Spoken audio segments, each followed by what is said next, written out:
தொழுது கொள்ளும்படியாக வந்திருக்கிறவர்கள் அனைவருக்கும் ஆண்டவராக இயேசு கிறிஸ்து நாமத்தினாலே ஸ்தோத்திரங்களை தெரிவித்துக் கொள்கிறேன். இயேசு கிறிஸ்துவை போல நம்மை நேசிக்க யாரும் இல்லை. எந்த ஒரு சூழ்நிலையிலும் யாரோ ஒருவர் நம்மை வெறுத்துட்டே இருப்பாங்க. கணவனாகட்டும், மனைவியாகட்டும், பிள்ளையாகட்டும், தாயாகட்டும், நண்பனாகட்டும், உறவுகளாகட்டும், ஏதோ ஒரு சூழ்நிலையில் நம்ம மேலே என்ன ஆயிரும், ஒரு கசப்பு வரும், வெறுப்பு வரும். ஆனால் எந்த சூழ்நிலையிலையும் நம்மை வெறுக்காதவர் ஒருவர்னா யார்? அவர் ஆண்டவராகிய இயேசு கிறிஸ்து. யோவான் எழுதின சுவிசேஷம்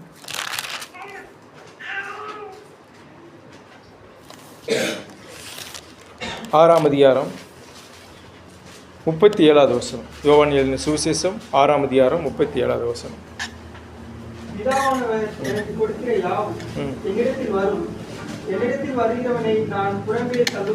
என்னிடத்தில் வருகிறவனை நான் புறம்பே தள்ளுவதில்லை. நிறைய சூழ்நிலைகளில் நிறைய அனுபவப்பட்டிருக்கிறோம். கசப்பு ஏற்பட்டு, வெறுப்பு ஏற்பட்டு, உறவுகள் நம்ம என்ன செய்கிறாங்க, புறம்பே தள்ளி விடுகிறார்கள். நம்ம வீட்டிலே தான் நடந்துகிட்ருக்குது. ஆனால் நாம் எத்தனை முறை காரி துப்பினாலும், எத்தனை முறை காலின் கீழ் போட்டு மிதித்தாலும், எத்தனை முறை இயேசுவை நோக்கி நாம் கூப்பிடாமல் போனாலும் அவர் நம்ம என்ன செய்ய போவதில்லை, புறம்பே தள்ளுவதில்லை. இது ஏதோ சும்மா ஆத்திச்சூடி மாதிரி நினச்சிக்கிறீங்களா? வசனமெல்லாம் சத்தியம், உண்மை, சொன்னது தான். அவர் நம்மளை எப்பவுமே என்ன செய்ய மாட்டார், நாம தான் போயிடுறோம். இயேசு கிறிஸ்துவை விட்டு, அவருடைய அன்பை விட்டு நம்ம என்ன செய்கிறோம், புறம்பே போய்கிறோம். அவர் சொல்கிறாரு, என்னிடத்தில் வருகிறவனை நான் புறம்பே தள்ளுகிறதில்லை. மிக உன்னதமான அன்பு. பாட்டு பாடும்போது இந்த எழுதினவர் அனுபவித்து எழுதியிருக்கிறாரு. நாம் அனுபவிக்கணும். அதை பாட்டை என்ன செய்யணும், அனுபவிக்கணும். 2-3 பாட்டு, நிறைய 4 பாட்டு பாடலாம். ஏன் 2 பாட்டோட நிறுத்திக்கிறோம் தெரியல. இன்னும் பாடணும். இன்னும் அதை நம்ம இயேசுனுடைய, தேவனுடைய, பிதாவினுடைய அன்பை நாம் உணர்ந்து பாடினாதான். அது தாவீது அவ்வளோ சங்கீதம் எழுதினார். ஏன் எழுதினார்னா, தேவனை உணர்ந்தார், அனுபவித்தார். தேவனுடைய அன்பை, அவருடைய வழிநடத்துதலை, அவருடைய கிருபையை, அவருடைய இரக்கத்தை தாவீது சங்கீதக்காரன் எழுதினதுனால, பாடி அனுபவித்ததுனால தான் அவர் எழுதுகிறாரு. நம்மளும் பாடணும். பாடுங்க அப்படின்னா பாட மாட்டேங்கிறீங்க. நல்லா ஒரு 4-5 பாட்டு பாடுங்க. அனுபவித்து வர்றதுக்கு முன்னாடியே, சபைக்கு வர்றதுக்கு முன்னாடி இன்றைக்கி போய் இந்த பாடலை நான் பாடணும். நம்முடைய உள்ளத்துக்குள்ளே அந்த ஆவி ஊற்றணும். ஐயோ, நான் கர்த்தருக்காக, நான் ஆண்டவருக்காக, தேவனுக்காக என்னுடைய அன்பை வெளிப்படுத்த போகிறேன். என்ன வெளிப்படுத்தணும், எப்படி அன்பை வெளிப்படுத்த முடியும்? பாடல் மூலமாக தான் வெளிப்படுத்த முடியும். நம்ம எத்தனையோ சினிமா பாடல் கேட்குறோம். அது எத்தனையோ விதமாக பாடல் பாடுறாங்க. இதனால் அதெல்லாம் பாடுறாங்க. அவருடைய அன்பு என்ன செய்கிறாங்க, வெளிப்படுத்துகிறாங்க. அதுக்காக நான் உங்களை என்கரேஜ் பண்ணல, சினிமா போய் பாருங்கள சொல்ல வரல, அது தவறு. ஆனால் பாடல் என்பது அன்பினுடைய வெளிப்பாடு.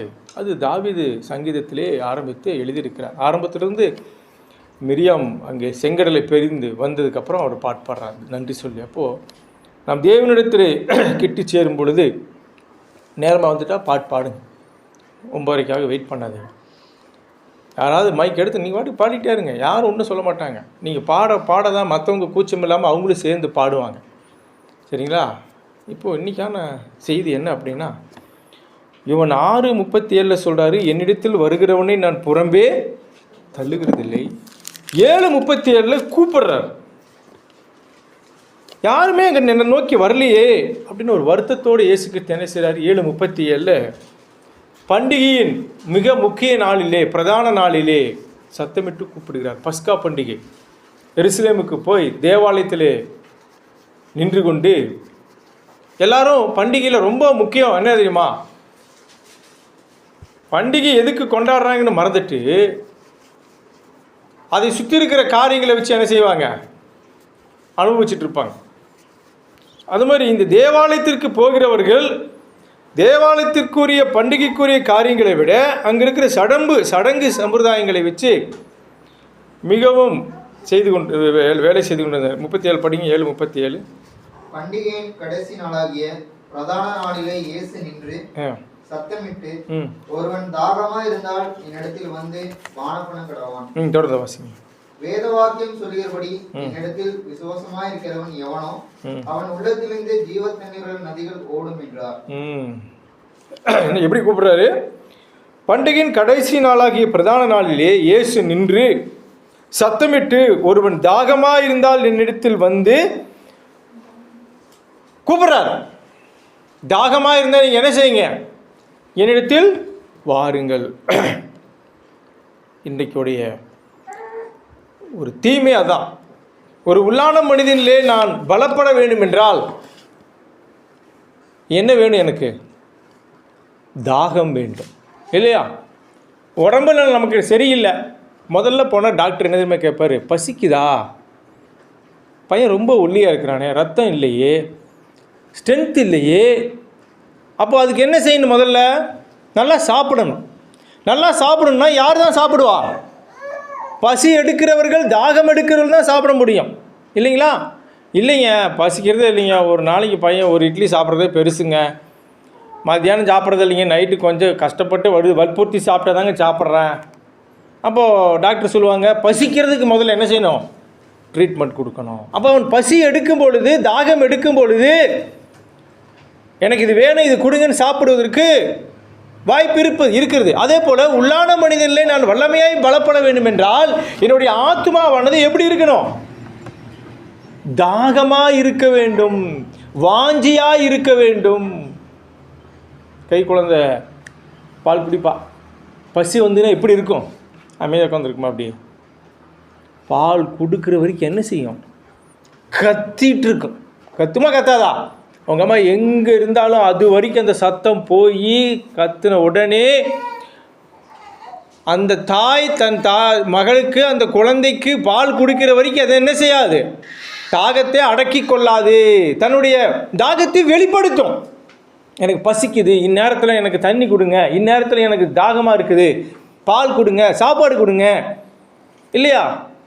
குழந்தை பேச தெரியாத குழந்தை கூட நம்மகிட்ட என்னத்தை காட்டுது? வெளியே நான் பசியாக இருக்கிறேன், நான் தாகமாக இருக்கிறேன்னு காட்டுமா காட்டாதா?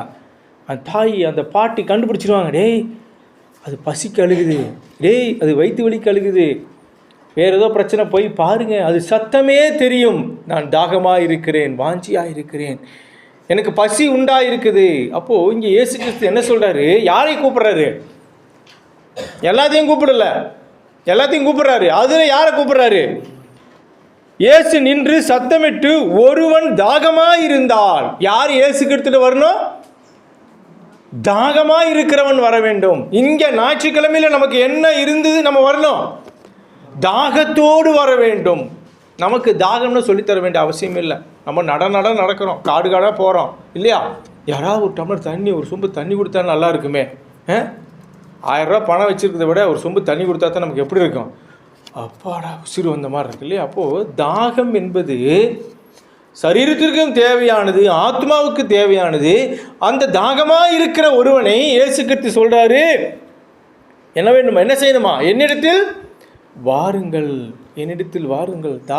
தாகமாக இருக்கிறவர்கள் நீங்கள் எல்லாரும் என்னிடத்தில் வாருங்கள்னு சொல்கிறேன். எதுக்காக? வந்து வேடிக்கை பார்த்து போகிறதுக்காக. என்ன செய்யணும்? பானம் பண்ண வேண்டும். தாகமாக இருக்கிற நாம் அவர் கொடுக்கிற ஜீவ தண்ணீரை, இல்லையா? வந்துட்டோம், வந்து வேடிக்கை பார்த்துட்டு போனால் தாகம் அடங்குமா? அடங்காது.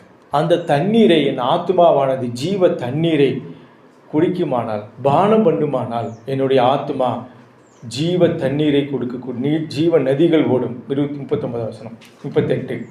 வேத வாக்கியங்கள் சொல்லுகிறபடி என்னிடத்தில் விசுவாசமாக இருக்கிறவன் எவனோ அவன் உள்ளத்திலிருந்து ஜீவ தண்ணீர் உள்ள நதிகள் ஓடும். யார் உள்ளத்தில்? இது நம்முடைய உள்ளத்திலே, அவன் உள்ளத்திலே. யாருடைய உள்ளத்திலே? விசுவாசிக்கிறவனுடைய உள்ளத்திலே ஜீவ தண்ணீர் ஓடும். அந்த ஜீவ தண்ணீருக்கு யார் தண்ணீரை கொடுத்தது? 37 வசனத்தில் இயேசு கிறிஸ்துவானவர் தண்ணீரை கொடுத்தார். 143வது சங்கீதம் 6வது வசனம்.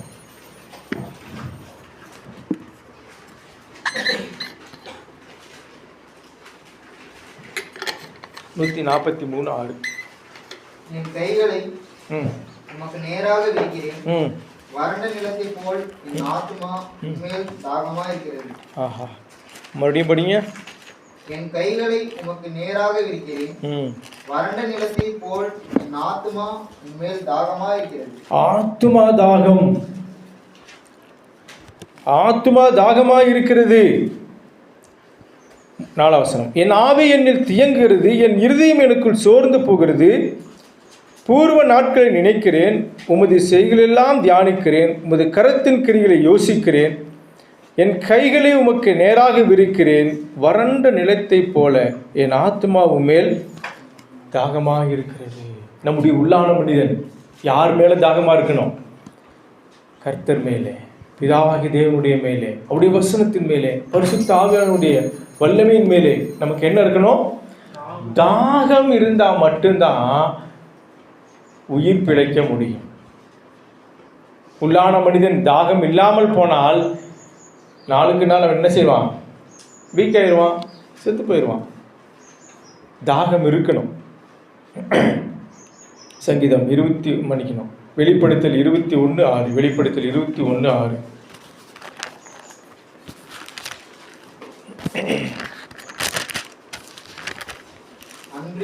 அன்றியும் அவர் என்னை நோக்கி, ஆயிற்று, நான் அல்பாவும் ஒமேகாவும் ஆதியும் அந்தமுமாய் இருக்கிறேன்.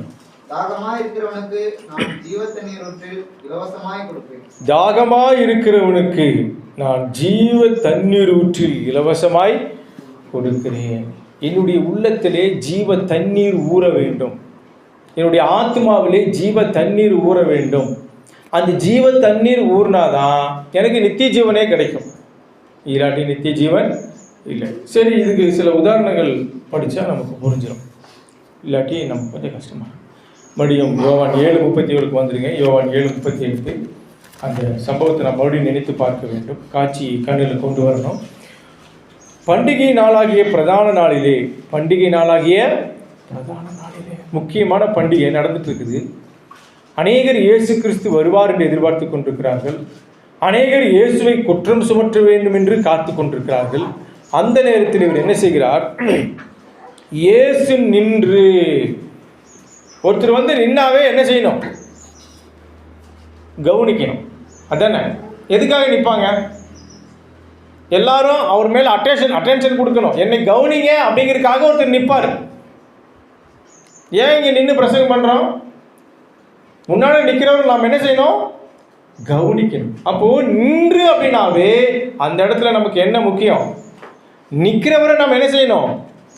கவனிக்க வேண்டும், இல்லையா? பள்ளிக்கூடத்தில் வாத்தியார் உட்காந்துருக்காங்களா, நின்றுருக்கிறாங்களா? ஒருத்தரை கவனிக்க வேண்டும் என்றால் நின்று கொன்று அவர் இருப்பார்.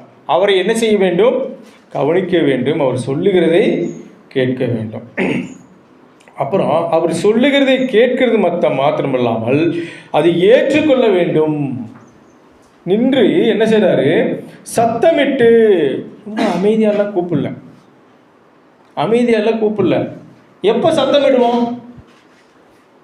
Urgent, emergency. தமிழ் புரியுதில்ல? அர்ஜென்ட்டுன்னு என்ன செய்வான்? டேய் தம்பி அப்படி சொல்லுவான். எமர்ஜென்சினா டேய் வாடா அப்படி சொல்லுவான். 4 வீட்டுக்கு கேட்குற மாதிரி கத்துவோம், சத்தமிட்டு கூப்பிடுவோம். ஏன்னா அது முக்கியம். பஸ்ஸு போயிட்டுருக்குது, நம்ம ஸ்டாப்பில் நிற்கவே இல்லை, ஹோல்டான் நிறுத்துங்க அப்படி சொல்லுவோம், கத்திடுவோம் இல்லையா? ஆனால் எங்கள் ஊரில் நிற்க போகிறீங்க. அப்போது சத்தமிடும் பொழுது அந்த இடத்துல நாம் முக்கியமாக சொல்லுகிறவரை கவனிக்க வேண்டும் என்று விரும்புகிறார். இயேசு கிறிஸ்துவானவர் நிற்கிறார், நின்று என்ன செய்கிறார்? சத்தமிடுகிறார். அன்னைக்கு நின்று சத்தமிடுகிறார், இன்னைக்கு எங்கு சத்தமிட்டு கொண்டிருக்கிறார்? ஞாயிற்றுக்கிழமை சத்தமிடுகிறார், மைக்கு வச்சு சத்தமிடுகிறார். தினந்தோறும் வேதத்தை வாசிக்கும் போது உங்களிடத்திலும் என்னிடத்திலும் அவர் என்ன செய்கிறார்? சத்தமிடுகிறார். எதுக்கு? கேட்குறதுக்கு இதமாக இருக்குதுங்க பிரதர், கொஞ்சம் சத்தமாக பேசுங்க, நல்லா இருக்குது, சூப்பராக இருக்குது அப்படி கேட்டு போகிறதுக்கா? சத்தமிட்டு என்ன சொல்கிறாரு? ஒருவன் தாகமாக இருந்தால், ஒருவன் தாகமாயிருந்தான். பழைய ஏற்பாட்டில் அருமையான ஒரு சம்பவம். ஒரு ஊர் ஜனம் 1,25,000 பேர் நினைக்கிறேன். மிக பொல்லாத மனிதர்கள், பாவிகள், தேவனுக்கு பயங்கரமான வெறுப்பு, கசப்பு, கோபம். இவர்களை அழித்து விட வேண்டும் என்று முடிவு செய்தான். யாரது அந்த நாடு, அந்த ஊர் தெரியுமா உங்களுக்கு? அதை அழிச்சிட்டாரு, இது அழிக்கல. மக்கள் மனம் திரும்பினார்கள். நினிவே பட்டணம். யோனா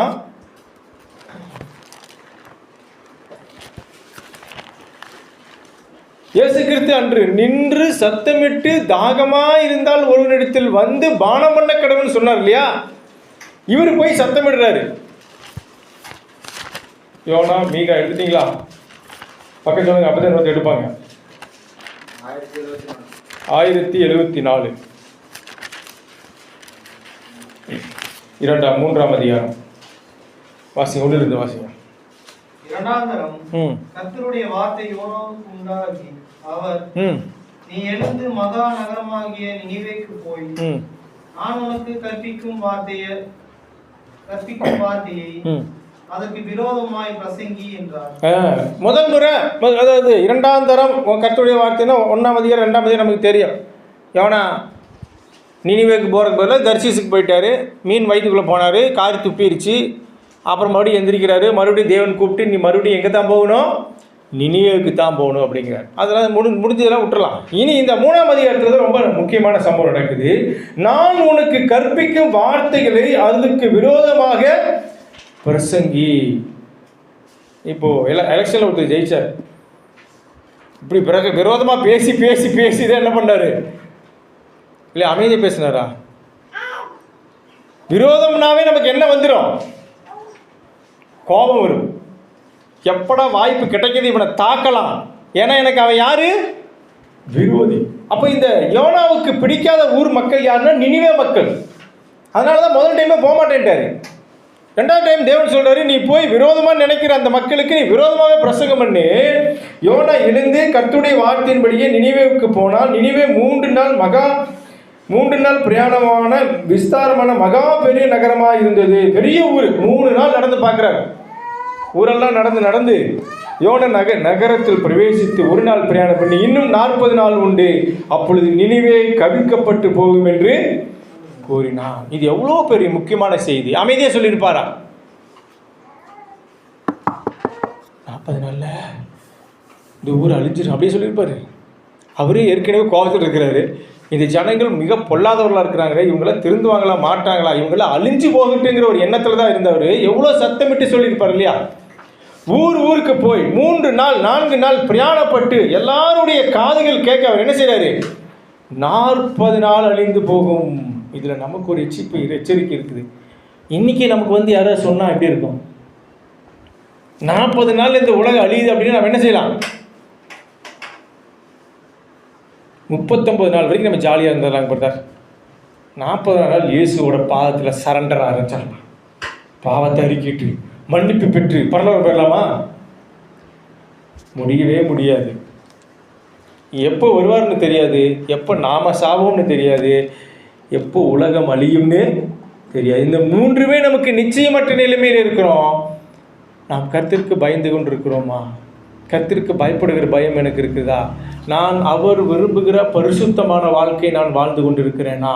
திடீர்னு நானே இறந்துட்டேன், மேலே போய் என் லெஜரில் எடுத்து பார்க்குறாங்க, என் ரெக்கார்ட் நோட்டில் எடுத்து பார்க்குறாங்க, சர்வீஸ் ரெக்கார்டு எஸ்ஆர்னு சொல்லுவாங்க, சர்வீஸ் ரெக்கார்டில் எடுத்து பார்க்குறாங்க.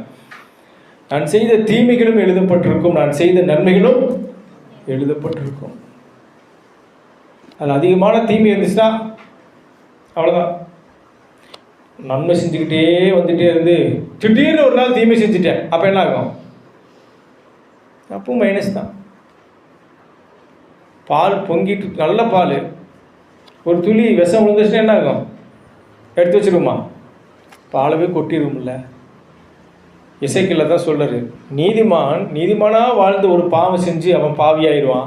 துன்மார்க்கன் பாவம் செஞ்சுட்டே இருக்கிறான், அவன் நல்லதை செய்யும்போது நீதிமான் ஆயிடுவான். சரி, இப்போது இந்த நினிவே பட்டணத்து மக்களுக்கு 40 நாள் அந்த ஊர் கவிழ்க்கப்பட்டு போகும் என்று எச்சரிக்கை கொடுத்த உடனே இந்த சத்தத்தை அந்த நினிவே பட்டணத்து மக்கள் என்ன செய்கிறாங்க? அசால்ட்டாக விட்டாங்களா? அட பார்க்கல விடுப்பான்னு, ஒரு 10 நாள் இருக்குது, ரீசார்ஜ் தானே, அந்த மாதிரி எது 20 நாள் ரீசார்ஜ் இருக்குது, 20 நாள் 21 19 நாள் பண்ணிடலாம், அப்படியா? என்னாச்சு பாருங்க. அப்பொழுது நினிவேல ஜனங்கள் தேவனை விசுவாசித்து, அத்தனை நாளாக விசுவாசிக்கலை, அத்தனை நாளாக தேவன் மேலே நம்பிக்கை இல்லை, அத்தனை நாளாக கர்த்தருக்கு பயப்படுகிற பயம் அவர்களுக்கு இல்லை. நினிவே பட்டணத்து மக்கள் அப்பொழுது தேவனை என்ன செய்கிறாங்க? விசுவாசிக்கிறாங்க. தேவனை விசுவாசிப்பதற்கு அவர்கள் செய்த விஷயம் என்ன? ஒருவன் தாகமாக இருந்தால் என்னிடத்தில். இந்த நினிவே பட்டணத்து மக்களுக்கு யோனா எச்சரிக்கை செய்த போது எல்லாரும் தெரிஞ்சுக்கிட்டாங்க, நம்முடைய தாகம் என்ன, நான் என்ன செய்ய வேண்டும். அந்த சத்தத்தை கேட்டார்கள். சத்தத்தை கேட்டு அடுத்து என்ன பண்றாங்க? விசுவாசித்து உபவாசம் செய்யும்படி கூறினார்கள். பெரியோர் முதல் சிறியோர் மட்டும் ரட்டுடித்துக் கொண்டார்கள். கேட்ட அந்த ஜனம் உணர்ந்தார்கள், தாங்கள் பாவத்தில் இருப்பதாகவும் இத்தனை நாட்கள் தாங்கள் வாழ்ந்த வாழ்க்கை அநியாயமாய் இருந்தது என்று உணர்ந்து கொண்டதினாலே தங்களுக்கு மீட்பு வேண்டும், ரட்சிப்பு வேண்டும், தாங்கள் காப்பாற்றப்பட வேண்டும், தாங்கள் அழிவுக்குள்ளாக போகக்கூடாது என்று எண்ணி அவங்க என்ன செய்றாங்க? உபவாசம் பண்றாங்க. இன்னைக்கு உங்களுக்கு வார வாரம் எச்சரிக்கை கொடுக்கப்படுகிறது. உங்களுக்கு தினந்தோறும் வேத வசனத்தின் மூலமாக நமக்கு எச்சரிக்கை கொடுக்கப்படுகிறது. நாம் என்ன செய்து கொண்டிருக்கிறோம்? எச்சரிக்கை வாங்கிட்டு பத்திரமா ஓரமாக வச்சுக்கிறோமா? டாக்டர்கிட்ட எல்லாரும் போகிறாங்க. எனக்கு டாக்டர் பேசாமல் வேறு உதாரணமாக சொல்ல தெரியல, மன்னிச்சுங்க. டாக்டர்கிட்ட எல்லாரும் போகிறாங்க. 3 நாளைக்கு இந்த மாத்திரை சாப்பிட்ருங்க, சாப்பிட்லைன்னா மறுபடியும் உடம்பு இன்னும் வீக்காயிருன்னு சொல்லி கொடுக்குறாங்க. வந்தவங்க அந்த டாக்டர் சொன்ன பயமுறுத்துதல் உண்மை நம்பினாங்கன்னா அதை சாப்பிட்ருவாங்க 3 நாள். அவன் கிடக்கிறான் போ அப்படின்னு மாத்திரை ஓரம் வைக்கிற ஜனமும் இருக்குதா இல்லையா? இது எச்சரிப்பை சொன்ன உடனே நாம் எந்த மாதிரி இருக்கிறோம்? கேட்ட உடனே நினிவே பட்டணத்து மக்களை போல கீழ்ப்படுகிறோமா, இல்லை டாக்டர்கிட்ட போன மாதிரி செல்ஃபில் வச்சிடலாம், அது தேவைப்படும்போது எடுத்து சாப்பிடலான் இருக்கிறோமா? வார வாரம் வேத வசனத்தின் மூலமாக தேவன் நமக்கு புத்தி சொல்லி கொண்டு வருகிறார், எச்சரித்து கொண்டு வருகிறார், தினந்தோறும் எச்சரிக்கிறார். கேட்கிற நாம் அதை அப்புறம் பார்த்துக்கலாம் அப்படின்னு இருந்தோம்னா எனக்கு தாகம் இல்லை, கர்த்தருக்கு பயப்படுகிற பயம் இல்லை, எனக்குள்ள ஜீவ நீர் ஊற்று இல்லை, ஜீவ நதி இல்லை. இந்த ஜனங்கள் என்ன செய்றாங்க? 5ஆம் வசனம், உபவாசம் செய்யும்படி கூறினார்கள். பெரியோர் முதல் சிறியோர் மட்டும் ரட்டுடுத்திக் கொண்டார்கள். இதெல்லாம் கழட்டிட்டாங்க. நார்மலாக போகிற ட்ரெஸ்ஸை கழட்டிட்டு சாக்கு, ரட்டுன்னு என்னது? சாக்கு போய் ஒரு நாள் போத்தி பார்க்கலாமா? வீட்டில் இருக்கா? ஆளுக்கு ஒரு சாக்கு எடுத்து இடுப்பில் கட்டிக்கலாமா? உடம்புல போத்திக்கலாமா? ஒரு நாள் முழுவதும் உட்காந்து உபவாசம் இருந்து பார்க்கலாமா? செஞ்சு தான் பார்ப்போமே. மனசு என்ன சொல்லுது, உடம்பு என்ன சொல்லுது? ரட்டுடுத்து எல்லாரும் உட்காந்துட்டாங்க. 5-6 வசனம், இந்த செய்தி நினிவே ராஜாவுக்கு எட்டின போது ஜனங்கள் எல்லாம் மனம் திரும்பி விட்டார்கள். ராஜா பார்க்குறாரு, என்ன நடக்குது? என்ன அங்கே கூட்டமாக எல்லாம் உட்காந்துருக்குறாங்க, என்ன நடக்குது, என்ன செய்தி, யார் என்ன சொன்னான்? இந்த சத்தம், யோனாவின் சத்தம் யார் காதுக்கு போகுது? ராஜாவின் காதுக்கு போகிறது. நினிவே பட்டணம் 40 நாளில் கவிழ்க்கப்பட்டு போகும், அழிவுக்குட்படுத்தப்படும். நாம் எல்லாரும் தப்பிக்க முடியாது. தேவன் நம்மேல் மிகுந்த கடும் கோபமாக இருக்கிறார். நாம் யாவரும் மனம் திரும்பி தேவனிடத்தில் ஒப்பு கொடுக்க வேண்டும், சரண்டர் அடைய வேண்டும் என்று சொல்லப்பட்ட பிறகு அந்த ராஜாவை என்ன செய்றாரு? ஜனங்களை, இது நீங்கள் இருந்துங்க, நான் அப்படியே மேலே பத்திரமா இருந்துன்னு சொன்னாரா? 6ஆம் வசனம், இந்த செய்தி நினிவேவின் ராஜாவும் கெட்டின போது அவன் தன் சிங்காசனத்தை விட்டு எழுந்து அரண்மனை விட்டு விட்டான். வேண்டாம், அழிந்து போகிற இந்த நாட்களில் நான் இதுக்கு போயிட்டு அரண்மனையில் ஜாலியாக உட்காந்துட்டு இருக்கணும், சிங்காசனத்தில் உட்காந்துருக்கணும். தான் உடுத்திருந்த உடுப்பை கலற்றி ரெட்டை உடுத்தி கொண்டு சாம்பலில் உட்கார்ந்தான். ஒவ்வொரு கிறிஸ்தவனும் அனுதினமும் செய்ய வேண்டியதான். நான் எனக்கு பிடிச்சது அப்படின்னு நினைச்சிட்டு வாழ்ந்தோம்னா நம்ம மேலே இருக்கிறோம், அரண்மனையில் இருக்கிறோம், எல்லாத்தையும் கழட்டி போட்டுறணும். என்னுடைய மேட்டிமை, என்னுடைய விருப்பம். சீசன் என்றவன் என்ன, யாரு, எப்படி இருப்பான்? சீசன் இயேசு கிறிஸ்து எப்படி பின்பற்ற வேண்டும்? ஜாலியாக மனம் போன போக்கில் நேரம் கிடைக்கும் பொழுது எல்லா விருப்பப்படி வாழ்ந்துட்டா லூக்கா மன்னிக்கணும், மறுபடியும் நம்ம யோனாவுக்கு வந்துடலாம். ஏன்னா இந்த ராஜாவை படிக்கும்போது ராஜாவே தன்னைத்தானே தாழ்த்தினான்.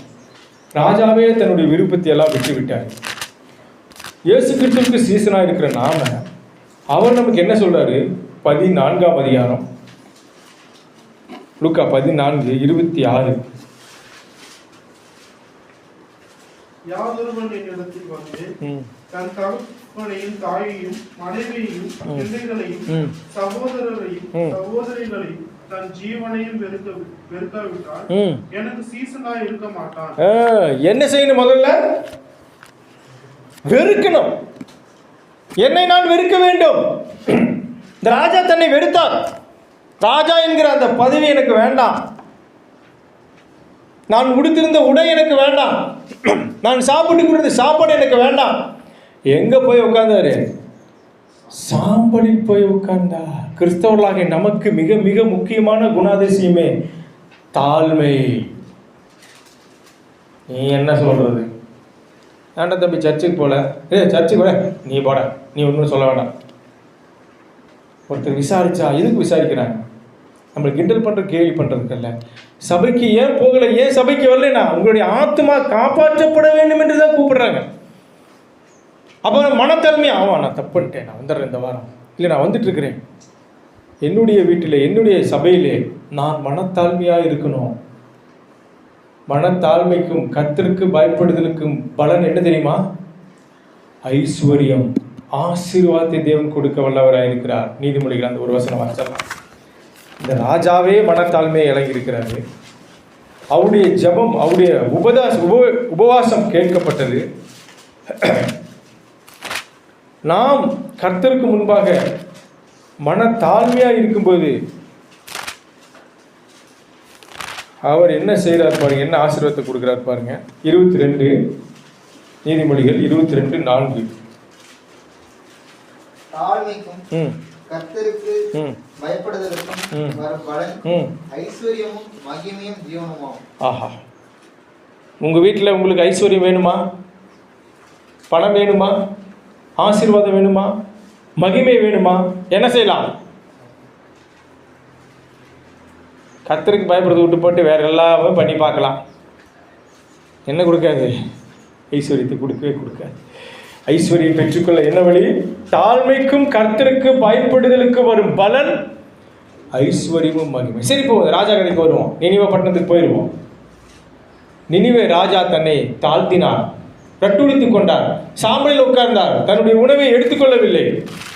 அவர் மட்டுமல்ல, அந்த ஜனமும் மட்டுமல்ல, அந்த வயதானவர்களும் அல்ல, சிறியவர்களும் அல்ல. அடுத்தது யார் உபவாசம் இருக்கிறாங்க? 10:74 பக்கம், யோனா 3ஆம் அதிகாரம் 7 வாசம். மேலும் ராஜா தானும் தன் பிரதானிகளும் நிர்ணயம் பண்ணின கட்டளையாக நினிவேயில் எங்கும் மனுஷரும் மிருகங்களும் ஆடுகளும் ஒன்றும் ருசி பாராது இருக்கவும், மேயாமலும் தண்ணீர் குடியாமலும் இருக்கவும், மனுஷரும் மிருகங்களும் ரட்டினால் மூடிக்கொண்டு தேவனை நோக்கி உரத்த சத்தமாய் கூப்பிடவும், அவர்கள் தம் பொல்லாத வழியையும் தம் கையில் உள்ள கொடுமையையும் விட்டு திரும்பவும் கடவர்கள். ராஜா இப்போ பப்ளிக்கா சொல்றார், எல்லாரும் என்ன செய்யுங்க? கர்த்தரிடத்தில் திரும்புங்கள், தன் பொல்லாத கிரியைகளை விட்டு திரும்புங்கள். அருமையாக சொல்கிறார் 7ஆம் வசனம். மேலும் ராஜா தானும் தன் பிரதானிகளும் நிர்ணயம் பண்ணி கட்டளையிடுகிறார். நினிவேயில் எங்குள்ள மனுஷர்களும் மிருகங்களும் மாடுகளும் ஆடுகளும் ஒன்றும் ருசி பாராதிருக்கும், மேயாமலும் தண்ணீர் குடியாமலும் இருக்கும். அப்போ இன்னைக்கு இயேசு கிறிஸ்து வராரு, 40 நாள்ல வராரு. நாம் என்ன செய்யலாம்? இதைத்தான் செஞ்சார். தன்னுடைய விருப்பத்தை விட்டுவிட வேண்டும், தன்னுடைய தாகத்தை விட்டுவிட வேண்டும். என்ன தாகம் இது? மாம்ச தாகம். ஆத்மா தாகம் இப்போ வந்துருச்சு. உங்களுக்கு என்ன தாகம் வந்துருச்சு? ஆத்மா தாகம் வந்துருச்சு. மாம்சத்தில் நான் பசியா இருந்தாலும் சரி, பட்னியா இருந்தாலும் சரி பரவாயில்ல, நான் செத்தாலும் பரவாயில்ல, என்னுடைய ஆத்மா எங்க போயிடக்கூடாது? எரி நரகத்திற்கு போயிடக்கூடாது, பாதாளத்திற்கு போய்விடக்கூடாது என்று இந்த ஜனங்கள் ராஜா கட்டளையிடுறாரு. ஆடு மாடு தண்ணீர் குடிக்கல, ஆடு மாடு மிருகங்கள் ரட்டினால் மூடிக்கொண்டு. இயேசு கிறிஸ்து அதான் நம்மளை அழைக்கிறார். ஒருவன் தாகமாக இருந்தால் இடத்தில் வரக்கடா வந்து கதை கேட்டுட்டு போகிறதா. எப்பவுமே 2 கூட்டம் இருக்கு இயேசு கிறிஸ்துவை சுற்றி. ஒன்று இயேசு கிறிஸ்துவை ஏற்றுக்கொள்ளுகிற கூட்டம், அவருடைய உபதேசத்தையும் அற்புத அடையாளங்களையும் பார்த்து. இன்னொன்று இயேசு கிறிஸ்துவை மறுதலிக்கிற கூட்டமும், இயேசு கிறிஸ்துவை கல்ல எறிவதற்காக காத்து கொண்டிருந்த கூட்டமும். நாம் எந்த கூட்டத்தில் இருக்கிறோம்? ஒவ்வொரு நாளும் வேத வசனத்தின் மூலமாக, ஒவ்வொரு வாரமும் சத்தியத்தின் மூலமாக நமக்கு இப்படியாக ஒரு எச்சரிப்பு கொடுக்கும் பொழுது நாம் என்ன செய்யணும்? கேட்டுட்டு போயிடணுமா? இல்லை இதை நினைவே பட்டணத்து மக்களை போல என்ன செய்யணுமா? 8ஆம் வசனம், தேவனை நோக்கி உரத்த சத்தமாய் கூப்பிடவும். அனுதினமும் தேவனிடத்திலே கூப்பிட வேண்டும். அனுதினமும் தேவனிடத்திலே கூப்பிட வேண்டும். ஏனென்றால் என்னுடைய மரணத்திற்கு பின்பு நான் தேவனுக்கு பிரியமான இடத்திலே போகிறானா, சாத்தானுக்கு பிரியமான இடத்திலே நான் போகிறேனா? சத்தம் கேட்கிறது.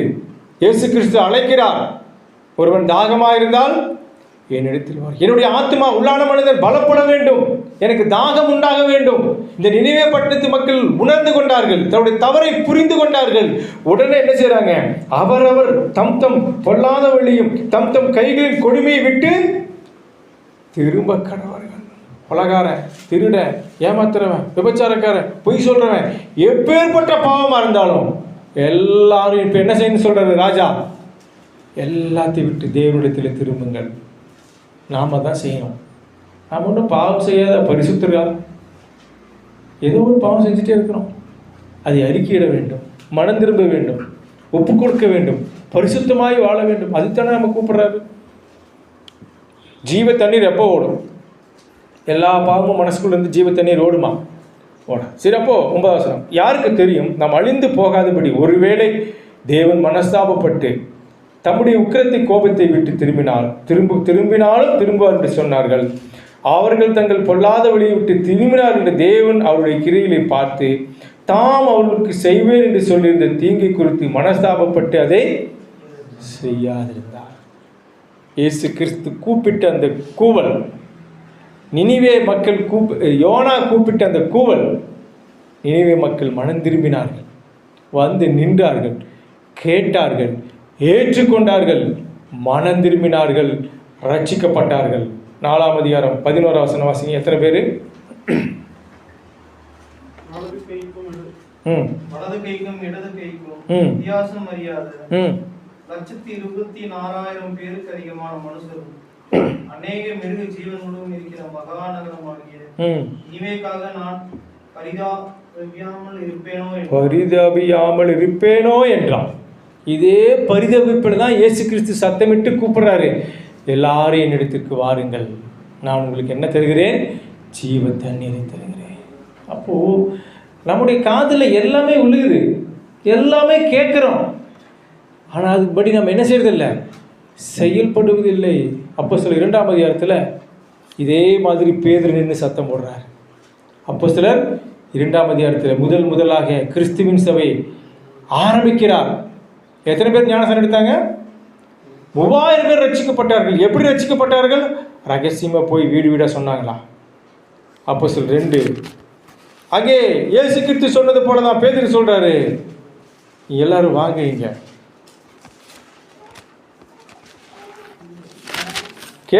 சத்தத்தை கேட்ட அந்த கூட்ட மக்கள் என்ன செஞ்சாங்க?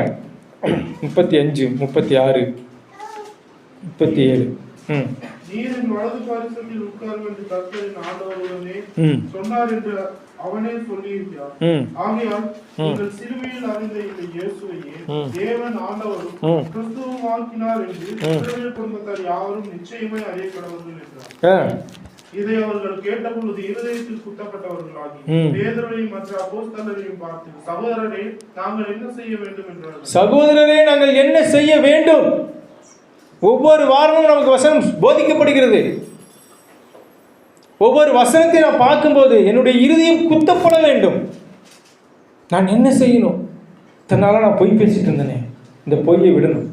இத்தனை நாளாக நான் ஏமாத்திட்டு இருந்தேனே, இத்தனை நாளாக நான் சினிமா பார்த்துட்டு இருந்தேனே, இத்தனை நாள் நான் அசிங்கமான படத்தை பார்த்துட்டு இருந்தேனே, இத்தனை நாள் நான் அடுத்தவனை ஏமாத்திட்டு இருந்தேனே, எல்லாவற்றையும் விட்டு நான் என்ன செய்ய வேண்டும்? திரும்ப வேண்டும். அதான் அந்த சத்தத்தை கேட்டால் மட்டும் பத்தாது, அந்த தண்ணீரை நான் பானம் பண்ண வேண்டும். ஜீவ தண்ணீரை இவங்க கேட்குறாங்க. பேதுருவே நாங்கள் என்ன செய்யணும்? பேதுரு அவர்களை நோக்கி, நீங்கள் மனம் திரும்பி ஒவ்வொருவரும் பாவ மன்னிப்புக்கென்று இயேசு கிறிஸ்து நாமத்தினாலே ஞானஸ்தானம் பெற்றுக்கொள்ளுங்கள், அப்பொழுது பரிசுத்த ஆவியின் வரத்தை பெறுவீர்கள். நினிவே காலத்தில் ரட்சித்து 20,000 மக்கள் மேல் ரட்சிக்கப்பட்டார்கள், காப்பாற்றப்பட்டார்கள், அழிவிலிருந்து நன்மையான ஆசீர்வாதத்தை பெற்றுக்கொண்டார்கள், அந்த சத்தத்தை ஏற்றுக்கொண்டார்கள், கீழ்ப்படிந்தார்கள். பேதுரு முதல் பிரசங்கம் பண்ணும்பொழுது எத்தனையோ 1000 ஜனங்கள் கூடியிருந்தாங்க. ஆனால் 3000 பேருக்கு மட்டும்தான் என்னாச்சு? ரட்சிப்பு கிடைத்தது. பிரியமானவர்களே, இயேசு கிறிஸ்துவானவர் இன்றும் உங்களையும் என்னையும் அழைத்து கொண்டிருக்கிறார். சங்கீதம் 42 1-2.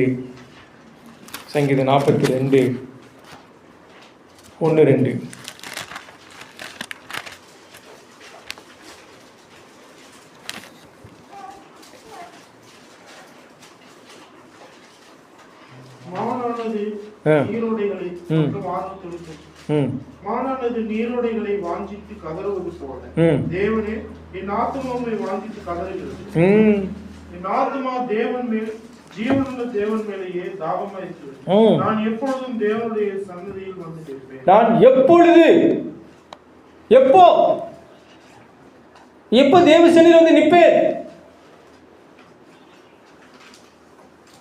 அங்கதான் எனக்கு என்ன கிடைக்குது? ஆத்மாகாரம் கிடைக்கும். சினிமா தியேட்டரில் போனால், பஸ் ஸ்டாண்டில் போனால், டிவி ஆன் பண்ணி வச்சா, யூடியூப்பு பார்த்தா, இல்லை வேறு ஏதாவது பார்த்தா நம்முடைய ஆத்மா தாகம் அடங்குமா? அடங்காது. என்ன சொல்கிறாரு 1 வசனத்தில்? மானானது நீரோடை வாஞ்சித்து கதறுவது போல கதறணும்.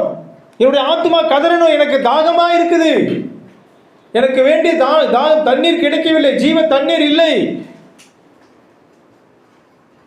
அப்பப்போ என் பொண்ணு வந்து கேட்பா, கரெக்டாக டைம் ஆச்சுன்னா, அம்மா பசிக்குது, அப்பா பசிக்குது. இன்னொரு ஆள் வந்து கேட்பா, இன்றைக்கி பொங்கல் செஞ்சு கொடுங்க, இன்றைக்கி பூரி செஞ்சு கொடுங்க, இன்றைக்கி மீன் எடுத்து கொடுங்க. இன்னொரு ஆள் வந்து கேட்பா, இன்றைக்கி கம்மங்கூழ் வச்சு கொடுங்க. என்னைக்காவது ஒரு நாள், எனக்கு தெரிஞ்சு இந்த 25 வருட ஊழியத்தில் யாரும் ஒருவர் கூட என்கிட்ட வந்து, உங்களும் இல்லை சொல்ல, நிறைய இடத்துல ஊழியத்துக்கு போயிருக்கிறோம், நிறைய சபையாரை பார்க்குறோம், ஒருத்தர் கூட வந்து என்ன செஞ்சதில்லை, ஆத்மா தாகமாக இருக்குது, எங்களுக்கு இதை குறித்து பேசுங்க, இந்த சத்தியத்தை சொல்லுங்கள் அப்படின்னு கேட்டதே இல்லை. டாக்டர்கிட்ட போயிட்டு நம்ம கேட்போமா, மருந்து கொடுங்க, ஊசி கொடுங்கன்னு கேட்க மாட்டோம்ல. அந்த மாதிரி ஆகிப்போச்சு. இவர் கேட்குறாரு, மான்கள் நீரோடை வாஞ்சித்து கதறுவது போல நம்முடைய ஆத்மா கதறணுங்க. இந்த வாரம் நான் இதை கற்றுக்கொள்ள வேண்டும். நான் படிக்கிறேன், பைபிள் டெய்லி படிக்கிறேன், ஆனால் ஒன்றும் புரியலையே. புரியாமல் போய் எதாவது சாப்பிடுவோமா? ஹோட்டலுக்கு போகிறோம், மெனு கொடுக்குறாங்களா? கொடுக்குறாங்களா இல்லையா? அம்மா உணவுக்கு போனால் கூட தயிர் சாதம், சாம்பார் சாதம் எழுதி வச்சுக்கிறாயா. 3 ரூபா தயிர், சாம்பார் 5 ரூபா. ஒரு தயிர் ஒரு சாம்பார் கொடுங்க, கேட்போமா? கேட்க மாட்டோம். ஏதோ ஒன்று போடுறாங்கன்னு இப்படியே உட்காந்துருக்குமா? சபையில் தான் நடக்குது. ஏதோ அவர் சொல்லிட்டு போயிட்டோம், பிரசங்கம் பண்ணிட்டு போயிட்டு நம்ம வேலை அடுத்தது தான் பார்ப்போம். ஆத்துமா தாகமாக இருந்தால் எனக்கு இது வேண்டும் என்று கேட்க வேண்டும். அப்படித்தானே பண்ற வீட்டில். களி சாப்பிட்டு நல்லா வச்சு கொடுங்கன்னு கேட்குறமா இல்லையா? பழைய சோறு கொஞ்சம் வச்சு கொடுமா. எதா இருந்தாலும் கேட்க வேண்டும். அதுக்கு பேர் தான் தாகம். சபையில் வேதத்தை படிக்கும்போது, ஐயா பிரதர் இதான் படிக்கிறேன், எனக்கு ஒன்றுமே புரியல, இது என்ன சொல்லியிருக்குது. ஒரு ஹோட்டலில் போய் உட்காரீங்க, சாப்பிட்றீங்க, என்ன போட்டாலும் சாப்பிட்டே இருப்பீங்களா? எனக்கு என்ன வேணுமோ அதை நான் நீ கொடுக்கணும், காசு கொடுக்கணும். நான் கேட்குறேம்மா, மாம்சம் விரும்புது, இச்சிக்குது, இதுதான் வேணும் அப்படின்னு. இந்த ஆத்மா எதை விரும்புகிறது? என்னைக்காவது பிரதர் ஃபோன் பண்ணி இந்த மாதிரி எனக்கு ஒன்றும் புரியல, உள்ளே போனால் தான் புரியாது, உள்ளேயே போகலை. அது இப்படி போகுது. சாப்பிட்டா இப்படி சாப்பிட்டா எப்படி இருக்கும், இப்படி போட்டால் எப்படி இருக்கும்? அது எப்படி இருந்தால் எனக்கு என்ன, இது கசப்பாக இருந்தானே, இனிப்பாக இருந்தானே, புளிப்பாக இருந்தானே. அப்போ ஆத்மாக்குள்ளே இந்த ஆகாரம் போனாதான் ரியாக்ஷனே ஆகும். நேற்று ஒரு இடத்துல போய் சாப்பிட்டோம், உப்பு இல்லை, பிரியாணியில் மீட்டிங்கில் எல்லாரும் சொல்லிட்டாங்க உப்பு இல்லை உப்பு இல்லை உப்பு இல்லை உப்பு இல்லை. அதுக்கு முன்னாடி சத்தியத்தை கேட்டிங்களா, அதை பற்றி எதாவது பேசுனீங்களா? அது எங்களுக்கு தெரியாது. எங்களுக்கு இப்போ சாப்பாட்டில் உப்பு இல்லை.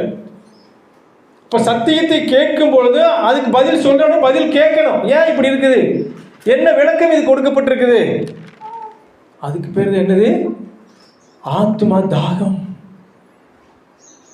இந்த பேதுரு பார்த்து கேட்டாங்களா, ஐயா நாங்கள் என்ன செய்யணும்? ஐயா நாங்கள் என்ன செய்யணும் சொல்லுங்க ஐயா. நீங்கள் ஒவ்வொருவரும் மனம் திரும்பி ஞானஸ்தானம். அது அன்னைக்கு அந்த சம்பவம். அது மாத்திரமல்ல, ஒவ்வொரு நாளும் நாம் என்ன செய்ய வேண்டும்? என்னுடைய பாவத்தை குறித்து நான் மனம் திரும்ப வேண்டும். தேவனிடத்தில் நான் கேட்கணும், நான் என்ன செய்யணும் அப்படின்னு. ஏசாயா 55 இல்லை ஆமோஸ் 8ஆம் அதிகாரம், ஆமோஸ் 8ஆம் அதிகாரம்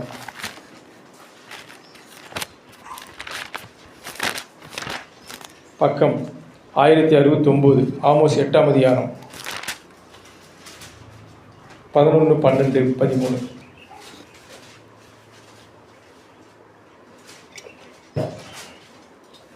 இதோ நான் தேசத்தின் மேல் பஞ்சத்தை அனுப்பும் நாட்கள் வரும். ஆகார குறைவினால் உண்டாகிய பஞ்சமல்ல, ஜலக்குறைவினால் உண்டாகிய தாமமும் அல்ல. கர்த்தருடைய வசனம் கேட்டு பிடியாத பஞ்சத்தை அனுப்புவேன் என்று கர்த்தராகிய ஆண்டவர் சொல்லுகிறார். அப்பொழுது அவர்கள் கர்த்தருடைய வசனத்தை தேட ஒரு சமுத்திரம் தொடங்கி மறு சமுத்திரம் மட்டும், வடதிசை தொடங்கி கீழ் திசை மட்டும் அலைந்து திரிந்தும் அதை கண்டறியாமல் போவார்கள். அந்நாளிலே சௌந்தரியமுள்ள கன்னிகைகளும் வாலிபரும் தாகத்தினால் சோர்ந்து போவார்கள். போல் வசனம் கிடைக்கப்படாத ஒரு பஞ்சம் வரும்னு சொல்றாரு. அது முடிஞ்சிச்சு. 400 ஆண்டுகள் கிறிஸ்துவுக்கு முன்பதாக கர்த்தருடைய சத்தமே இல்லை, அமைதியாக இருந்துச்சு. 400 ஆண்டு முடிஞ்ச பிறகுது தாவீதின் வம்சத்திலே இயேசு பிறந்தார், நட்சத்திரம் வருது. அப்போ தான் மக்கள் முடிக்கிறாங்க, தீர்க்கதரிசனம் நிறைவேற போகுது அப்படின்னு. அப்போது வசனம் கிடைக்கப்படாத பஞ்சம். இப்போ வசனம் இருந்தும் பசி இல்லை. இங்கே என்ன சொல்கிறார்? 8ஆம் 11ஆம் வசனம், இதோ தேசத்தின் மேல் பஞ்சத்தை அனுப்புவேன், நாட்கள் வரும், ஆகார குறைவினால் உண்டாகிய பஞ்சம் அல்ல, ஜலக்குறைவினால் உண்டாகிய தாகமும் அல்ல, கர்த்தருடைய வசனம் கேட்க கிடைக்காத பஞ்சத்தை அனுப்புவேன் என்று கர்த்தராகிய ஆண்டவர் சொல்லுகிறார். இங்கே அப்படி அல்ல, பஞ்சமே இல்லை. ஆனால் என்ன இல்லை? மாறாக தாகம் இல்லை, பசி இல்லை. 1 யோவான் 2ஆம் அதிகாரம் 2 பேதுரு 2ஆம் அதிகாரம். யாருக்கு தாகம் இருக்கும்? 2 பேதுரு 2ஆம் அதிகாரம், 1 பேதுரு 2ஆம் அதிகாரம் 3ஆம் வசனம். நீங்கள் வளரும்படி புதிதாய் பிறந்த குழந்தைகளைப் போல திருவசனமாகிய களங்கமில்லாத ஞானப்பாலின் மேல் வாஞ்சையாய் இருங்கள். களங்கமில்லாத ஞானப்பாலின் மேல் வாஞ்சையாயிருங்கள், தாகமாயிருங்கள். இந்த குழந்தை அழுகுது இப்போ. எதுக்காக? பால் பால் கொடுங்க. யார் கையில் வச்சாலும் அதுக்கு சமாதானம் ஆகுமா? அம்மாவே வச்சிருந்தாலும் என்ன கொடுக்கணும்? பால் கொடுத்தா அது சமாதானம். அப்போ என்ன சொல்றாரு? வளரும்படி. பால் குடிக்கலன்னா என்ன ஆகாது? வளர்ச்சியே இருக்காது. 12ஆம் கிளாஸில் படிக்கிற பையன், 16 வயசு பையன் 1ஆம் கிளாஸ் படிக்கிற மாதிரி இருந்து எப்படி இருக்கும்? 1 கூட்டல் 1 2 அப்படின்னு எழுதி நம்ம என்ன செய்வோம்? அவனுக்கு புத்தகம் கொடுக்குமா? டேய் 18 வயசு ஆச்சு, ஏன்டா இப்போத்தான் 1 கூட்டல் 1க்கு வந்துட்டு இருக்கிறியாடா? திட்டுமா மாட்டோமா? ஆத்மா எப்படி இருக்குது? 1 கூட்டல் 1 தெரியலையே, பிறந்தாச்சு. ஆனால் 20 வருஷமா 25 வருஷமா நம்ம எங்கே வந்துட்டு இருக்கிறோம்? சபைக்கு வந்து கொண்டிருக்கிறோம். சரியான உணவு எடுத்துக்கொள்ளவில்லை. ஆத்மா தாகம் சரியா இல்லை. அப்பி வளர்த்துறோம், என்ன போகுதுன்னு உள்ள தெரியல. உடல், மனம், இருதயம், ஆத்மா என்ன ஆகல? உள்ளான மனிதன் வளர்ச்சி அடையவில்லை. பசிக்கிறவன் தான் கேட்பான், தாகம் அடையவன் தான் கேட்பான். ஃபோன் பண்ணி என் பொண்ணு டாடி வரும்போது ஐஸ்கிரீம் வாங்கிட்டு வாங்க. ஏன்? வீட்டில் தாங்க முடியல, வீடு ரொம்ப சூடாக இருக்குது, எங்காவது போயிட்டு இருக்கும்போது நிறுத்துங்க, ஒரு கரும்பாலாவது 10 ரூபாய்க்கு வாங்கி கொடுங்க. இருக்குல்ல, அதான் சீப்பு, நான் தான் வாங்கி கொடுக்க முடியும் அப்படிம்பேன். அமைதியாக ஒரு கருப்பால் கிடைக்குது, 10 ரூபாய்க்கு ஐஸ் போட்டு கொடுப்பா, குடிச்சிட்டு போயிட்டே இருக்கலாம். இப்போ தாகம் இருக்கும்போது சத்தமிட்டு கேட்போம்.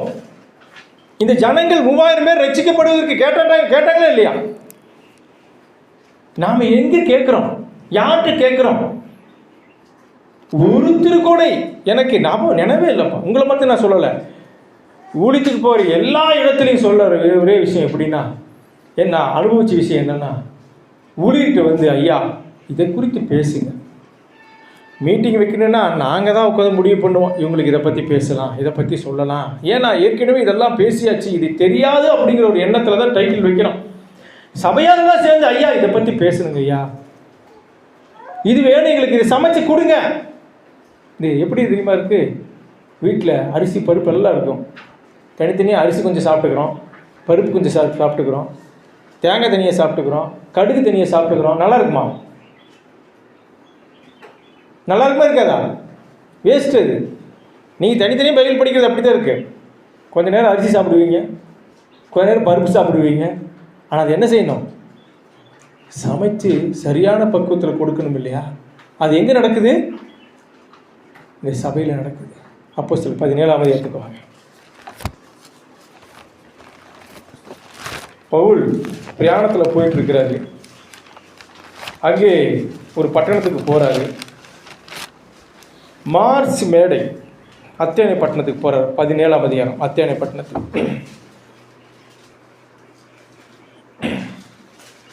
17ஆம் அதிகாரம் 19 வசனம். அவர்கள் அவனை மார்ஸ் மேடைக்கு அழைத்துக் கொண்டு போய், நீ சொல்லுகிற புதிதான உபதேசம் என்னதென்று நாங்கள் அறியலாமா? நூதனமான காரியங்களை காதுகள் கேட்கப்படுகிறார், அவைகளின் கருத்து இன்னதென்று அறிய. இந்த மார்ஸ் மேடை மக்களுக்கு பொழுதுபோக்கே இதுதான். யாராவது புதுசாக வந்தால், என்னப்பா எந்த ஊர், சரி பேசிக்கோ, நான் கேட்குறேன், பிடிக்குதோ பிடிக்கலையா, அவங்களுடைய பொழுதுபோக்கு என்னது? 20 வசனம். நூதனமான காரியங்களை எங்கள் காதுகள் கேட்க பண்ணுகிறாய், அவைகளின் கருத்து என்னதென்று அறிய மனதாக இருக்கிறோம் என்றார்கள். அத்தனை பட்டணத்தார் எல்லாரும் அங்கே தங்குகிற அந்நியரும் நவமான காரியங்களை சொல்லுகிறதிலும் கேட்கிறதிலுமே அழிய வேறொன்றிலும் பொழுதுபோக்குறது இல்லை. பொழுதுபோக்கே உங்களுக்கு என்னதான்? என்ன மாதிரி ஆள் கிடைச்சா போகுது, அப்படி தான் அதை பற்றி பேசுங்க. நானும் பேசிக்கிட்டே இருப்பேன், பேசிட்டா சரி போயிட்டு வாங்க.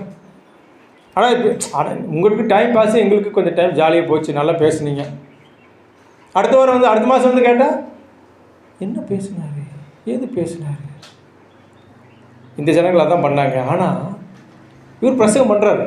பவுலுடைய வேலை, நான் பிரசங்கம் பண்ணுறேன், அருமையான ஒரு பிரசங்கம் பண்ணிடுறாரு. அறியப்படாத தேவன் சொல்லி பிரசங்கம் பண்ணிவிட்டு பிரசங்கத்தை முடிச்சிடலாம். நம்ம நேராக ஃபுல்லாக படிச்சுட்டு இருந்த டைம் இருக்காது. 31 வாசி. அதுலேயே 17:31. மேலும் ஒரு நாளை குறித்திருக்கிறார். அதிலே அவர் தாம் நியமித்த மனுஷனை கொண்டு உலகத்தை நீதியாய் நியாயத்தீர்ப்பார். அந்த மனுஷனை மரித்தோரிலிருந்து எழுப்பினதினாலே அது நிச்சயத்தை எல்லாருக்கும் விளங்க பண்ணினார் என்றார். 34 வரைக்கும். மரித்தோரின் உயிர்த்தெழுதலை குறித்து அவர் கேட்ட பொழுது சிலர் இகழ்ந்தார்கள், சிலர் நீ சொல்லுகிறதை இன்னொரு வேளை கேட்போம் என்றார்கள். இப்படி இருக்க பவுல் அவர்களை விட்டு போய்விட்டான். சிலர் அவனை பற்றி கொண்டு விசுவாசிகளானார்கள். அவர்களில் மார்ஸ் மேடையின் நியாயாதிபதிகளில் ஒருவனாகிய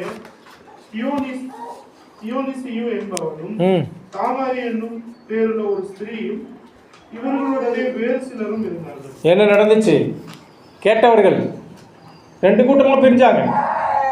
பவுல் பேசுறாரு, அத்தனை பட்டணத்துக்கு போய், அத்தனை ஜனங்களே நீங்கள் ரொம்ப விசுவாசிகள், உங்களுடைய விசுவாசத்துக்கு ஈடு இணை யாருமே இல்லை. ஏன்னா ஏகப்பட்ட சிலையை வச்சுட்டாங்க. ஆடு, மாடு, கழுதை, குதிரை, 5 கை வச்சுது, 10 தலை வச்சுது, பாம்பு, நாய், எல்லா சிலையும் வச்சு எல்லாத்தையும் கும்பிட்டுருக்குறானுங்க. அதில் 33 வசனம் எப்படி என்றால் 23, நான் சுற்றி தெரிந்து உங்கள் ஆராதனைக்குரியவர்களை கவனித்து பார்த்த பொழுது அறியப்படாத தேவனுக்கு என்று எழுதியிருக்கிற ஒரு பலிபீடத்தை கண்டே. எல்லாமே போட்டாச்சு. எப்படியாவது ஒரு கடவுளை நம்ம மிஸ் பண்ணியிருப்போம். எப்படியாவது ஒரு கடவுளை மிஸ் பண்ணியிருப்போம். அதுக்கு ஒரு பேர் வச்சிடலாம், அறியப்படாத கடவுள் தேவன் அப்படின்னு பேர் வச்சு அங்கேயும் ஒரு பலி செலுத்திட்டு இருந்துக்கிறாங்க. இதை பார்த்தோன்னே பவுலுக்கு இப்படி ஒரு ஜனமெல்லாம் இருக்கிறாங்களா, சே இவங்களுக்கு நாம் ஏதாவது சத்தியத்தை சொல்லணும். கரெக்டாக சத்தியத்தை சொன்ன உடனே பிடிச்சிட்டாங்க. இயேசு கிறிஸ்து ஒருத்தர், கடவுள் ஒருத்தர் இருக்கிறாரு, உலகத்தை படைத்தார், எல்லாருக்கும் ரத்தத்தை கொடுத்தார் அப்படின்னு பிரசங்கம் பண்ணிகிட்டே வர்றாரு. வீட்டில் போய் படிங்க. கடைசியாக சொல்கிறாரு 30 அறியாமல் உள்ள காலங்கள் தேவன் காணாத ஒரு போயில் இருந்தார். அறியாமல் உள்ள காலங்கள் தேவன் காணாத ஒரு போயில் இருந்தார். இப்பொழுது மனம் திரும்ப வேண்டும் என்று எங்கும் உள்ள மனுஷருக்கு கட்டளையிடுகிறார். நியாய தீர்ப்பு ஒன்று இருக்குன்னு சொல்கிறாரு. 32 மரித்தோரின் உயிர்த்தெழுதலை குறித்து அவர் கேட்டபொழுது சிலர் இகழ்ந்தார்கள், சிலர் சொல்லுகிறதை இன்னொரு வேளை கேட்போம் என்றார்கள். 2 போயிட்டாங்க. என்னடா நீ பேசுகிற, இதெல்லாம் ஒரு உயிர்த்தெழுதல் நடக்குமா, இயேசு கிறிஸ்து வர போகிறாரா, நியாய தீர்ப்பு இருக்குதா அப்படின்னு ஒரு கூட்டம் பேசுது. இன்னொரு கூட்டம் சரி நாங்கள் போகிறோம், வேலை இருக்குது அப்படின்னு போயிட்டாங்க. ஆனால் இப்படி இருக்க பவுல் அவளை விட்டு போய்விட்டான். சிலர் அவனை பற்றி கொண்டு, பவுலை பற்றி கொண்டு விசுவாசிகளானார்கள். அந்த பிரசங்கத்தை, மார்ஸ் மேடை பிரசங்கத்தை கேட்ட சிலர் என்ன ஆயிட்டாங்க, கிரியை நடந்தது, வேலை செய்தார்கள், மனம் திரும்பினார்கள், கீழ்ப்படிந்தார்கள், விசுவாசிகளானார்கள். இவங்கள தான் இயேசு கிறிஸ்து இன்றைக்கும் கூப்பிட்றாரு. தாகமாக இருக்கிறவர்களே எல்லாரும் என்னிடத்தில் வாருங்கள், நான் ஜீவ தண்ணீர் உங்களுக்கு தருகிறேன். அது யார் பேர் வேற சொல்றாரு. அவர்கள் மார்ஸ் மேடையின் நியாயாதிபதிகள் ஒருவனாகிய தியோனிசி என்பவனும் தாமாரி என்னும் பேரில் உள்ள ஸ்திரியும் இவர்களோடு கூட வேறு சிலரும்.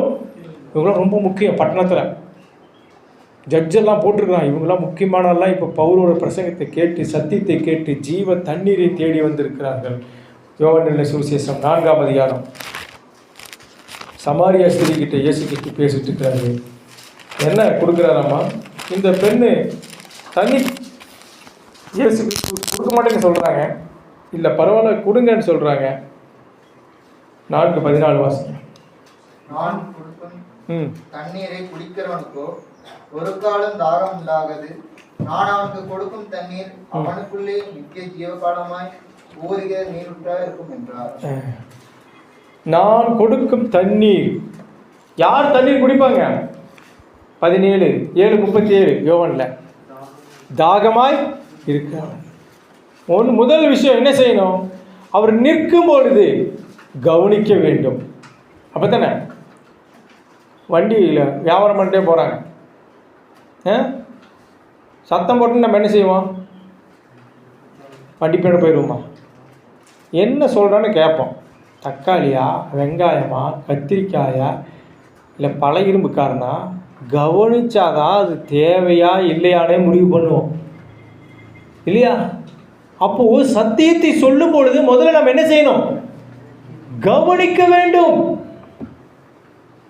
நின்று சத்தமிட்டு கவனிச்சு, இது எனக்கு தேவை, இதன் மேல் நான் தாகமாக இருக்கிறேன். எப்படி நினைவு பட்டத்து மக்கள் ரட்சிக்கப்பட்டார்களோ, எப்படி 3000 பேர் பேதுரு பிரசங்கத்தை கேட்டு ரட்சிக்கப்பட்டார்களோ, எப்படி அத்தானே பட்டணத்தில் மார்ஸ் மேடை பிரசங்கத்தை கேட்டு முக்கியமானவர்கள் ரட்சிக்கப்பட்டார்களோ, ஒவ்வொரு நாளும் நான் கர்த்தருடைய சத்தத்தை கேட்டு, நின்று கேட்டு, கவனித்து என்ன செய்யப்பட வேண்டும்?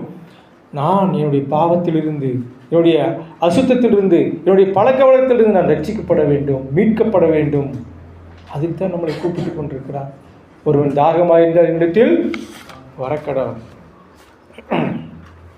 யோவான் 4:14 சொல்றாரு, நான் கொடுக்கும் தண்ணீரை கொடுக்கிறவனுக்கு ஒரு காலம் தாகம் உண்டாகாது. நான் அவனுக்கு கொடுக்கும் தண்ணீர் அவனுக்குள்ளே நித்திய ஜீவகாலமாய் ஊரூற்றுகிற எனக்குள்ள நீர் ஊற்றாயிருமா. எனக்குள்ள என்ன நீர் ஊற்று இருக்கிறது? இது இன்னொரு நாள் தான் படிக்கணும். இது வரைக்கும் புரிஞ்சுதா உங்களுக்கு? இயேசு கிறிஸ்து சொல்லுகிற சத்தத்திற்கு நான் செவி கொடுக்க வேண்டும். பெரும்பாடுள்ள ஸ்திரீ, சீக்கிரத்தில் முடிக்கிறேன். 18 வருஷமா 13 வருஷமா தன்னுடைய எல்லா செல்வத்தாலும் செலவழிந்து சுகமடையாத அந்த ஸ்திரீயினுடைய சுகம் என்ன எப்போ கிடைத்தது? இயேசுவை நோக்கி வந்து இயேசுனுடைய வஸ்திரத்தை தொட்டதினாலே கிடைத்தது. நாம் வர வேண்டும், நாம் செயல்பட வேண்டும், நாம் கீழ்ப்படிய வேண்டும், அனுதினமும் கீழ்ப்படிய வேண்டும். சீசன் என்பவன் யாருங்க? தன்னைத்தானே வெறுத்து தன் சிலுவை எடுத்துக்கொண்டு எத்தனை நாள் பின்பற்றணும்? அனுதினம். எனக்கே ஒரு நாள் ஞாயிற்றுக்கிழமை ஒரு மணி நேரம், ஞாயிற்றுக்கிழமை சிலுவை எடுக்கிறது கொஞ்சம் பெருசாக கஷ்டமாக இருக்குங்க பிரதர், வேறு ஏதாவது வேலை இருந்தால் சொல்லுங்கள், ஈஸியாக செஞ்சுட்டு போயிடலாம். அப்படியா? அனுதினமும் இயேசு கிறிஸ்துவினுடைய சத்தத்தை கேட்க வேண்டும். அனுதினம் வசனம் நான் தேடுறேன். சரி, சத்தத்தை கேட்க வேண்டும். கடைசியாக ஏசாயா 44:3.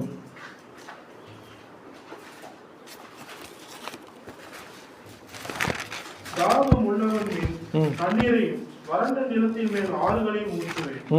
உன் சந்ததியின் மேல் என் ஆவியையும் உன் சந்தானத்தின் மேல் என் ஆசீர்வாதத்தையும் ஊற்றுவேன். யாருக்கு இதெல்லாம் கிடைக்கும்? தாகம் உள்ளவர்களாயிருங்கள். மத்திய 5:1 வசனம் சொல்றாரு, நீதியின் மேல்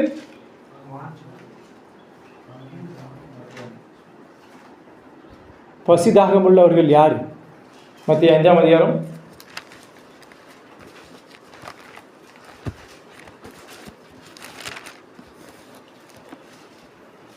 6 வசனம்.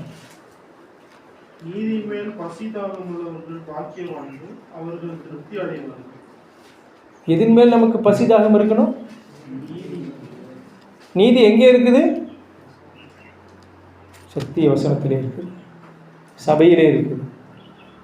மற்றதெல்லாம் என்னது? அசுத்தம், அநீதி, அருவருப்பு. நீதியின் மேல் பசி தாகம். முதலாவது தேவனுடைய ராஜ்யத்தினுடைய நீதியும் யார் தேடுவான்? பசிக்கிறவன் தான் தேடுவான், தாகமாக இருக்கிறவன் தான் தேடுவான், இல்லையா? தண்ணி வேணும்னா நம்ம என்ன செய்வோம்? நம்ம வீட்டில் இல்லைன்னா பக்கத்து வீட்டுக்கு போவோம், தொட்டிக்கு போவோம், கிணத்துக்கு போவோம். குடிக்கிற வரைக்கும் என்ன செஞ்சுட்டே இருக்கணும்? தேடிக்கொண்டே இருக்க வேண்டும். பசி அடக்கிற வரைக்கும் என்ன செய்யணும்? சாப்பிட்டு கொண்டே இருக்க வேண்டும். பிரியமானவர்களே, ஆண்டவர் இயேசு கிறிஸ்துவானவர் யோவான் எழுதின சுவிசேஷம் 6 அதிகாரம் 37 சொல்றாரு, நான் ஒருவனையும் என்ன செய்ய மாட்டேன்? தள்ளிவிட மாட்டேன். ஒருவனையும் நான் வெறுக்க மாட்டேன். வராதவர்களெல்லாம் அழைக்கிறார். யோவான் 7:37. பண்டிகை நாளாகி கடைசி நாளாகிய பிரதான நாளிலே இயேசு நின்று சத்தமிட்டு, ஒருவன் தாகமாக இருந்தால் என்னிடத்தில் வந்து பானம் பண்ண கடவன். வேத வாக்கியம் சொல்லுகிறபடி என்னிடத்தில் விசுவாசமாக இருக்கிறவன் எவனோ அவன் உள்ளத்திலிருந்து ஜீவ தண்ணீர் உள்ள நதிகள் ஓடும். சபைக்கு நம்ம ஞாயிற்றுக்கிழமை வரலினாவே நமக்கு என்ன இல்லை? இந்த தாகம் இல்லை, வேற தாகம் இருக்குது. பணத்தின் மேல் தாகம், வேற ஏதாவது தாகம் நமக்கு இருக்கிறதுனால தான் இந்த தாகத்துக்கு நமக்கு என்ன செய்யலை? முக்கியத்துவம் கொடுக்கல. இந்த தாகத்தை நீங்கள் இங்கே வந்து குடிச்சிங்கன்னா எல்லா ஆசீர்வாதம் தேவன் கொடுக்க சித்தமாக இருக்கிறார். அது எந்த சந்தேகம் வேண்டாம். அது முழுமையாக விசுவாசிப்போம். ஆண்டவராகிய இயேசு கிறிஸ்துவினுடைய சத்தியத்தின் மேலும் பரிசுத்த ஆவியானவருடைய வசனத்தின் மேலும் நாம் தாகமாக இருந்து ஆசீர்வாதங்களை பெற்றுக்கொள்ளவும் உங்களுக்கு பொறுமையாக கவனித்துக்கொள்கிறோம்.